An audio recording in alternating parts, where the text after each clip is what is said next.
Hello BookTube and welcome to Weekly Reads.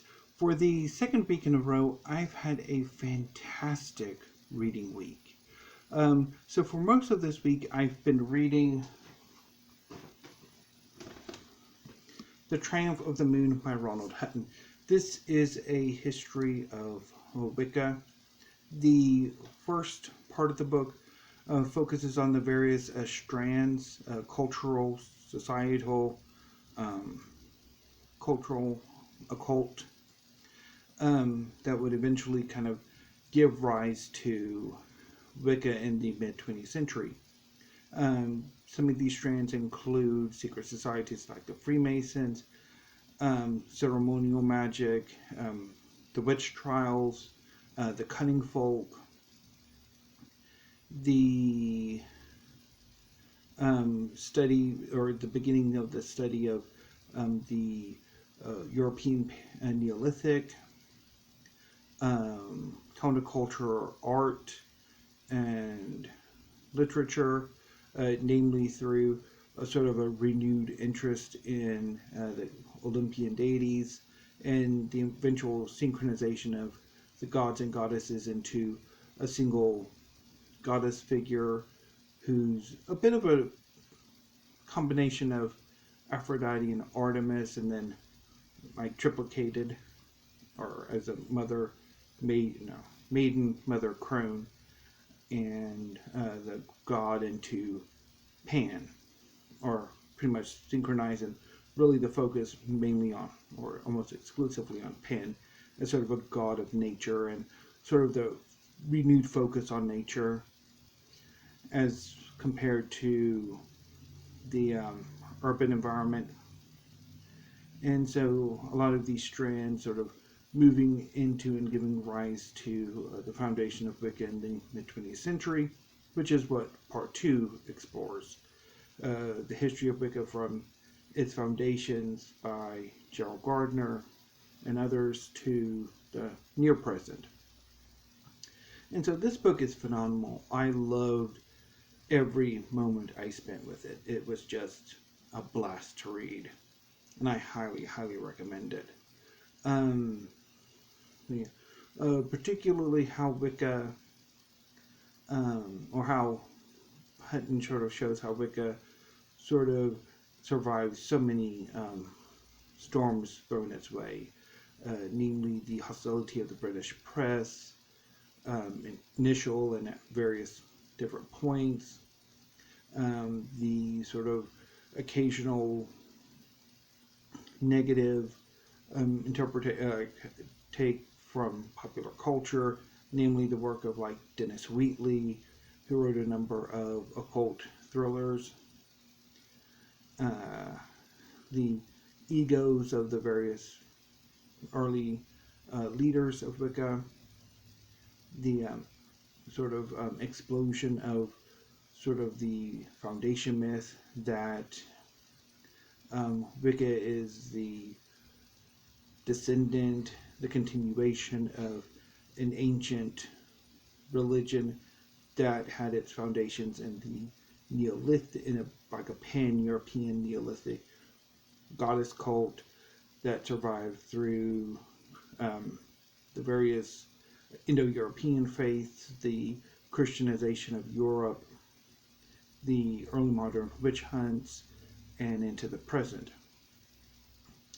And how sort of from sort of the explosion of that myth, which is really a 19th and 20th century, early 20th century construction, into something that's, I think, much more interesting in that it's not necessarily a continuation, but a rediscovery and a drawing of inspiration from the ancient world and ancient religion, which I think is very fascinating. And so I really love this book. This book is, I love it. Next up, I read today, I finished Triumph of the Moon yesterday, so today I read The End of Everything by Matt Wall, BookTube's own paperback junkie. This is a collection of his poetry that he published last year, and his poetry is incredibly visceral and emotional, and at times quite angry. And I really like them. I mean, there are a few of the poems are a bit rough, um, but some of the best poems are just really so mad and so really good. Some of my favorites are Greater Sin, Spiderweb, which I think is probably my favorite. The various therapy session poems I thought were really good. So yeah, I quite enjoyed it on the whole.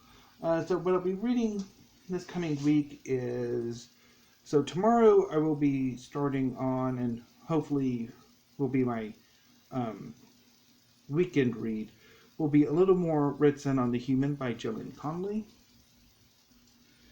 This is a new and selected edition of her poems that I've been wanting to get to for a while, and I think this weekend is going to be the weekend for that. So on Monday, because I'm pretty sure A Little More Red Sun on the Human will be this weekend, and so I'll have one more day in May to sort of figure out to read something before my June reading begins. So I'm thinking of reading comics. There is a possibility I might see if I can find a collection of Charles Bukowski's poetry on my library's ebook website. But if not, it's okay. I'm thinking more of reading some comics, either some X-Men volumes or some manga, namely probably Vinland Saga or Air Gear. And I'll talk a bit more about them next week, depending on who exactly I pick for my Monday read.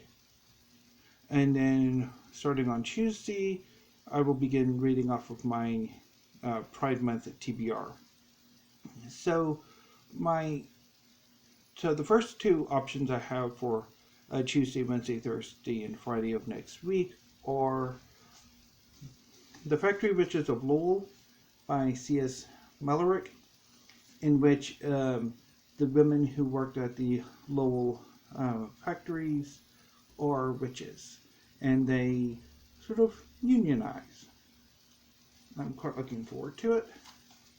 And also A Taste of Marrow by Sarah M. Gailey, which is the sequel to River of Teeth and features the main protagonist and his friends from River of Teeth in search of their friend and the main protagonist's love interest, who's been kidnapped by a traitor from River of Teeth. So I'm quite looking forward to getting to this too. It has been well past time since I got around to reading Taste of Marrow. So that's my plans for next week.